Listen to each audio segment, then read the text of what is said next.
Hello, and welcome to this episode of the Boardroom Buddies podcast. So, today we are going to be talking all things about brand and why it's so important to you and your business. And this week's guest is Frank Stebbing from Frank Brands. And Frank's got a very interesting story. Yeah, welcome, Frank. Hi, Jackie. Frank's originally from the East End of London and now lives in North Shields with 3 teenage kids, but has spent 22 years in Dubai. So that sounds like a really interesting story. We'll have to get to know some of your backstory there.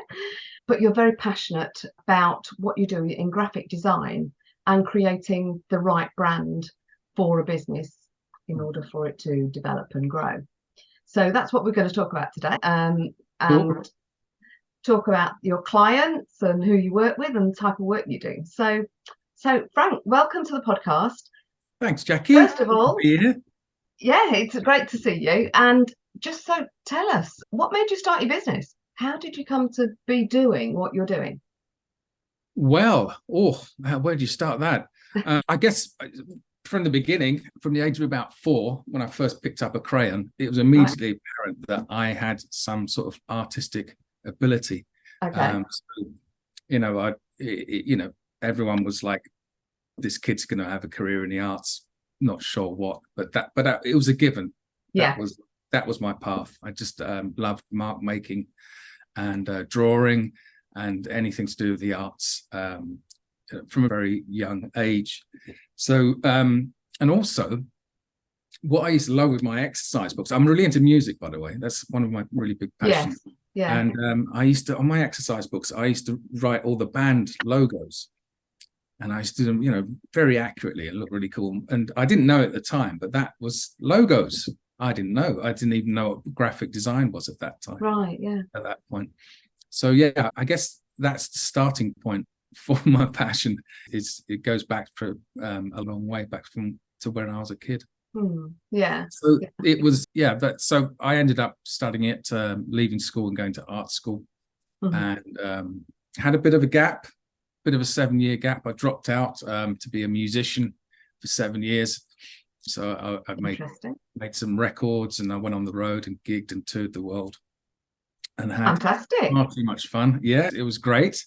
Brilliant. We used to work with quite a few bands and didn't make any money from that, but had it wasn't never a commercial endeavor anyway. It was more of an artistic thing. And then went back to college and got my degree, and that's started my career from there. So what instruments do you play then? When I played professionally, I used to play the drums. Okay. I've had to sell my drum kit. I'm drum kitless at the moment, but I'm intending to get one soon. But I've got a few guitars, so I still strum away on guitars. Yeah. Okay, brilliant. Sounds really interesting. Okay, so you've always had this creative streak and started doing logos and things like that, but you do much more than that, I know, because of when we've talked about your clients and things like that. So what was it that triggered starting your own business? Getting sacked. Okay. Yes, good trigger. That's always a really good. That's always a good incentive. But no, seriously, I was actually a creative director at a Dubai agency, and it fell victim to the 2010 financial crash and just general mismanagement. And basically, it folded a few months after myself and other senior managers got the old heave-ho. Yeah.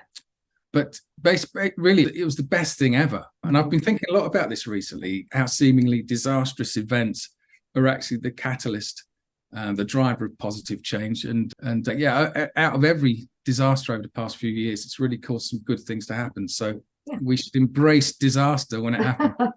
I had 3 toddlers at the time, so it was all really scary. The missus had a stable job. She was a teacher. But I'm really lucky. I got picked up by a Saudi publishing and PR firm. The guy who was part of it, Barry Gray, had seen my work and liked what I was doing, admired what I was doing. And I was put on a really decent monthly retainer to do not a lot of work, which was great. That's the right balance you need, isn't it?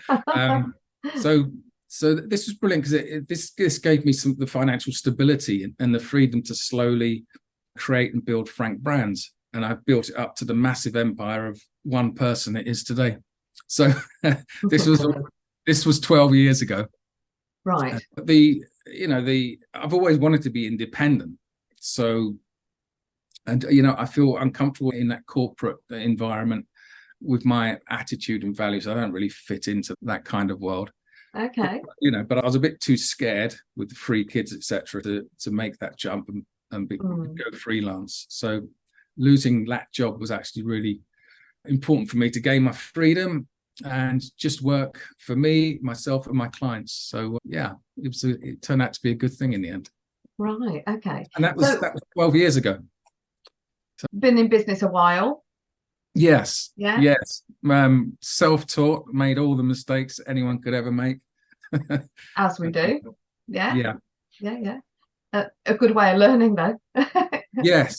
Sharpens the senses. It does. It keeps you on your toes. It's a weird thing, being independent or freelance or, an independent consultant, because it can initially it's feast and famine. So there's always this tension. Am I going to make money? There's this bit of nervousness about it, but it kind of always pans out. It always pans out. You have lean months and you have great months. So. Mm-hmm. Yeah. So you do enjoy your business? Oh, I love it. Yeah, I love what I do. I've always said to anyone, I don't go to work. I haven't had a job, since I left school. I made a promise myself when I was a kid that I'd only do for money what I like, what I enjoy doing, my passions. Yeah. And I guess lots of people can't do that, but I'm lucky in the fact that I've been able to monetize what I love to do. You've talked a bit about logo and your graphic design background, if you like, creativity, but a logo's like a one-off thing, and I know you do more than that, way more than that. So tell us, what it is about a brand that's so important. Because it's more than a logo. Yes, I think it is. There's a lot of depth to it. Where to start? I mean, it's most people do think of branding as the logo. It's far more than that. It's really taking a company, with my process anyway, and it took me a long time to learn this. In fact, when I first started doing branding, it was actually initially I was in publishing. I was a designer within publishing, and gradually got into branding over the years, as publishing sort of it's no more really, is it? I mean, to not as big as it used to be with the rise of websites, digital. Okay. So for me, it was all about aesthetics. It was about creating these lovely logos and color palettes and stuff like that. But over the years, I realized it's not about that. It's not about it. Obviously, it's about creating wonderful looking brands, but there's a lot more to it than that. And the way I approach it is to actually sit down with business owners and discover their purpose, the brand strategy underlying the business. And it really takes some time and effort to peel back these layers. Business owners, I ask lots of questions. I've got really detailed questionnaires. Before I do any design, I need to understand the business, everything about it. Yeah. And some of the stuff I need to understand is the business owners haven't ever thought about. It's about their why, about their purpose, uncovering that, what their values are, what made them start the business in the first place, a little bit like we're talking about now.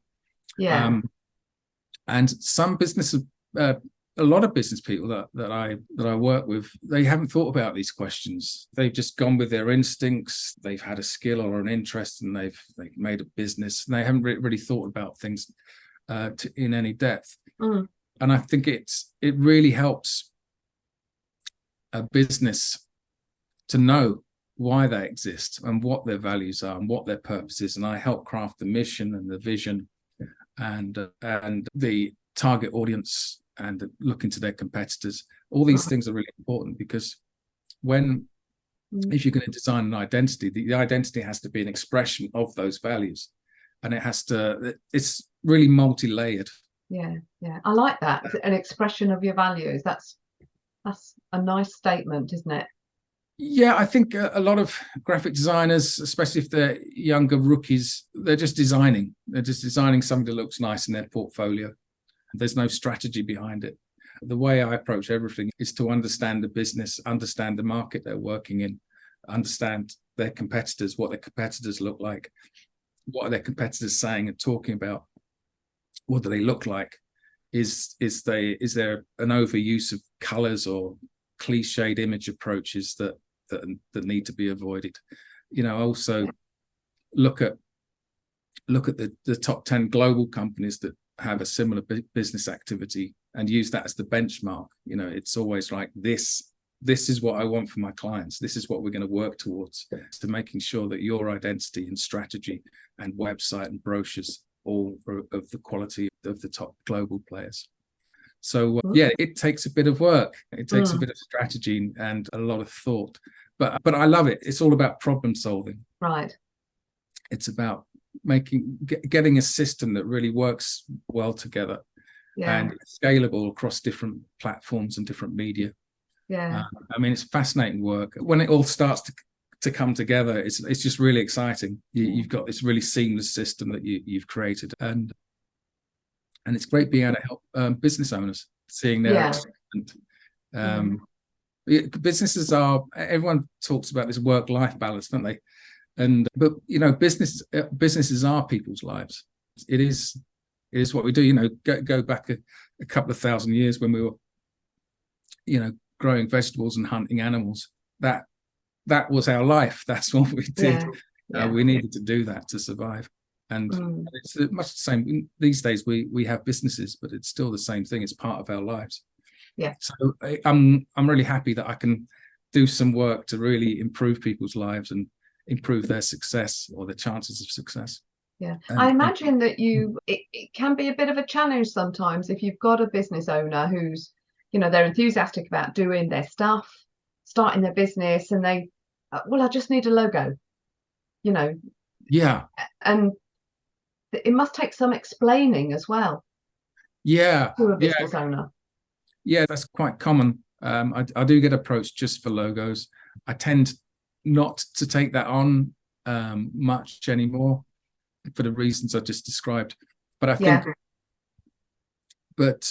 after a conversation describing why we need more depth, I think, business owners tend to become fascinated by it and actually become really interested and see the value in doing more deeper development work. And if they're not, that's fine. Then they're not my customers. Then we're not aligned. In that area. So but that's fine. Yeah. So what is it that you aim to achieve with your particular clients then? Well, it could be different for different clients. I guess the biggest problem for most clients is growth. And it's not for every client. Over the years I've worked with lots of different companies, and a lot of them have outgrown the original brand. Right. Yeah. They don't look premium, they don't look big, they don't look innovative, so they know that they have to up their game. New businesses come along that do with the same business activity, and they've got really spectacular branding and websites. So my clients are green with envy and and want to up their game. But there's so many reasons. It might be sales staff are really struggling to sell because there's no brand, nothing is aligned. The brochures, the PowerPoints, the website, everything looks a bit shabby, and so the salespeople that hamstrings them because they've got to go out and make money. But if they've got to go out there and they're trying to sell a product or service, but all the tools they have look a bit rubbish, then it affects the bottom line. So, and branding solves all those problems. You have an integrated system that looks really professional. But really, it's mainly growth. My sweet spot is actually rebranding companies. So I like to work with companies that they've been around for 4 or 5 years. They've got a certain level of success already. They've gone through that scary period where it's they don't know if it's going to be a success or not. it is a success. They're earning money, but they're not. But they've kind of stagnated or plateaued. And this normally is to do with them not getting branding in at the beginning. And there's nothing bad about that, because you think about it, 90% of businesses, or even more, 95% of businesses, they don't get branding in place. They just get a logo, like you were talking about earlier on. They just want a logo. They get their website done by this developer over here. They get the PowerPoint just download for free from this website. They get someone's sister-in-law who's studied A-level art to do the brochure. There's no cohesion there. It looks unprofessional. So they've got to the point where they feel, all right, we're doing all right. You know, we've got money coming in. We need to now address our brand identity and the fundamental branding strategy behind the business. And that's where I come in. Yeah. With my dreaded questionnaires. But, it must be like kind of for a business getting to that stage where, okay, so we're not a startup anymore. We're established. Now we've got to start playing as a grown-up. Yeah. So you progress into that kind of like professional grown-up stage. Yes, absolutely. Yeah, and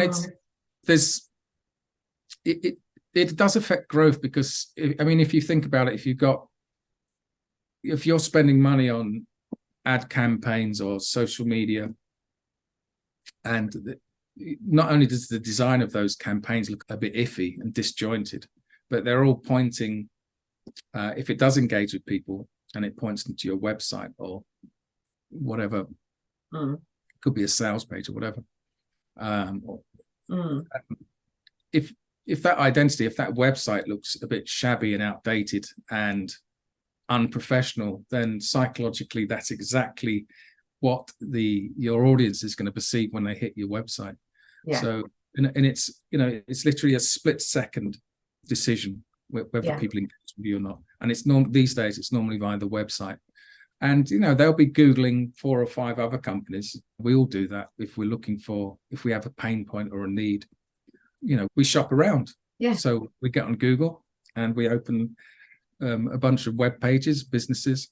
And I mean, straight away, you close the browser window. If it looks awful, it's just like, see ya. You've lost that opportunity.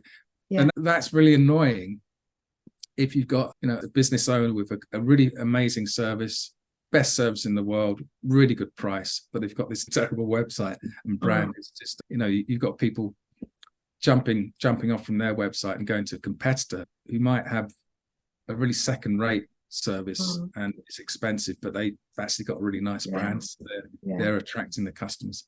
So it's not fair. It is an example, isn't it, of how the visual representation can influence our decision making.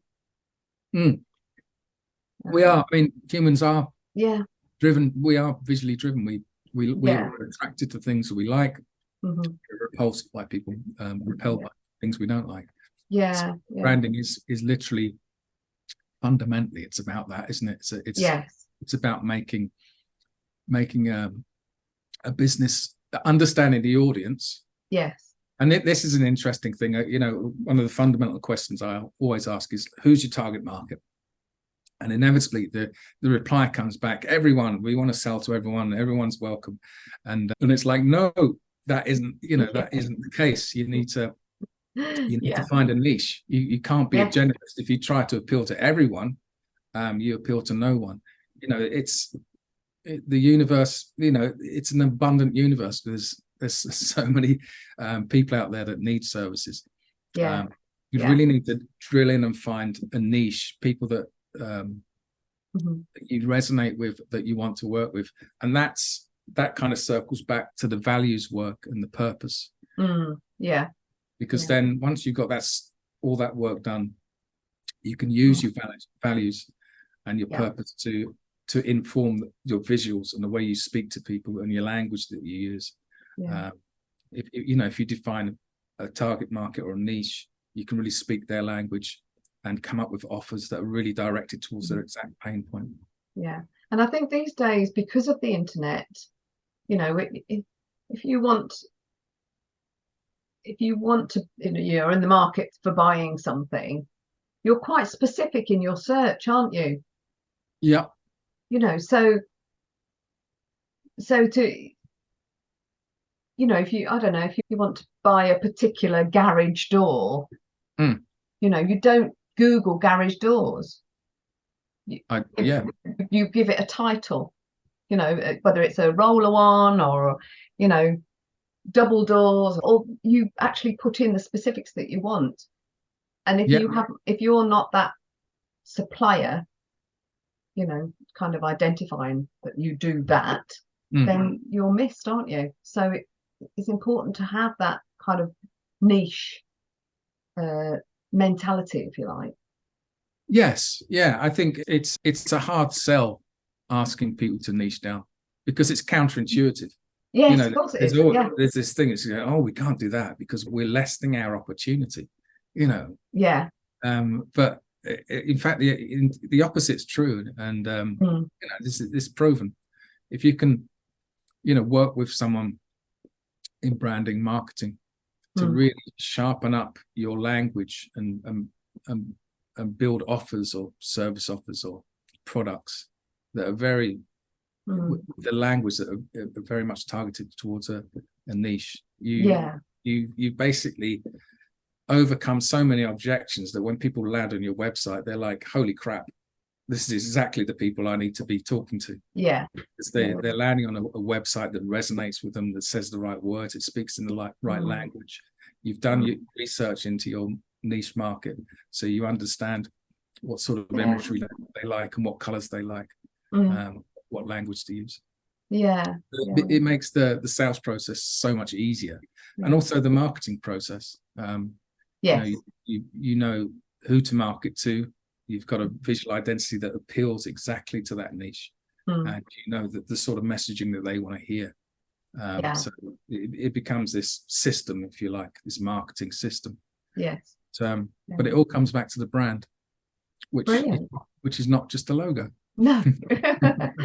So typically, who do you work with? Who's your, you know, kind of client? It's the branding process is can be applied to anything and anyone. It's the what, you know, the what I do and what every other brand identity developer does is pretty much the same. We probably have slightly different systems, but the goals are the same and the process is the same. But as we were just talking about then about niching, I mean, I've worked with across the board so many different companies in different areas and different parts, different, you know, it could be spas, it could be hotels, it's lifestyle, you know, I've done the whole lot. But over the last few years, I've tend to really feel at home working with B2B, small to medium-sized business owners.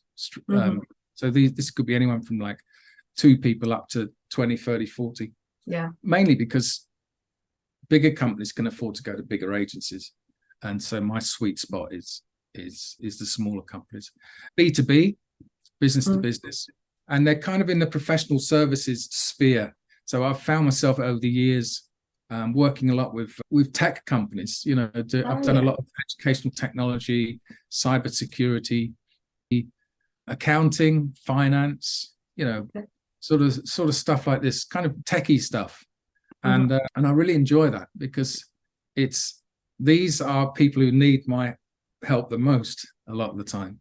They have these businesses that are valuable, that they provide a valuable service, but they're really bad at articulating what they do in a way that's attractive to an audience because they're techie and they're rational and you know, they're not very good at articulating what they say in a way that emotionally connects with people, and that's what branding is about, really. So I see it as a brilliant challenge. And what I do, what I've found myself, my niche that I've found, especially over the past 4 years, is really helping people like this. And it's basically what they tend to do is just express what they do, and they talk about the tech, and they talk about the processes and all the stuff that people need to know about, but it's not that interesting. the top level of any sales is to connect emotionally. So people want to know about the results. So they need to know if you can solve their pain, and they're not too worried about how you do it and what your processes are. They just want their problem solved. And so the way to connect with people really is to tap into that. It's to look into the transformation you provide for people rather than how you do it, how their lives are better once they've experienced or bought your service or product. So yeah, it's about what I like to do. A lot of these businesses, I jokingly refer to them as boring businesses. They're not boring, but they come across that way. They're all lovely people with great products. What I'd like to do is humanize it. I like to inject some personality into there. So that's really key, because people buy from people. Yes. Yeah. And really a brand, a part of branding really is giving the business personality. It's again, that circles back to the values and the vision and the mission and the purpose. It's like, what's the personality of the business? Yeah. So you learn all that and pretty much tell their story through the branding. Good point. It is all about storytelling. It's about creating a narrative that resonates with a very niche. Okay. That's been really interesting. Thank you, Frank. So how do we get in touch with you? How can people get in touch with you? Well, I'm always pottering around LinkedIn. I tend to post on there, and I think it's a really valuable platform for me. I get loads of insights from there. But I've got my website, which is always a good start, which is frank-brands.com. Lovely. Okay. And so there's a calendar booking facility on the front page, on the landing page. So you just click on that, and I'm always open to give just a free consultation.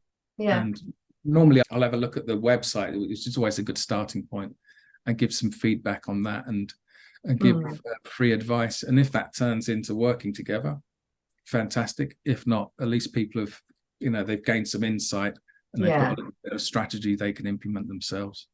Oh, that's brilliant. Brilliant. Yeah. So a bit of an offer there to everyone listening. Get on to Frank and have a bit of an assessment on your website, because why not?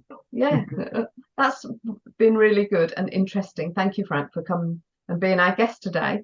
Thanks for inviting me. Yeah, it's been good. So thanks, everybody. I hope you've enjoyed this week's podcast. Do subscribe so you know when the next one's available, and let me know what you think. And of course, get in touch with me and get in touch with Frank too for that bit of a review on your website. Why not? So thanks for that, Frank. Cheers.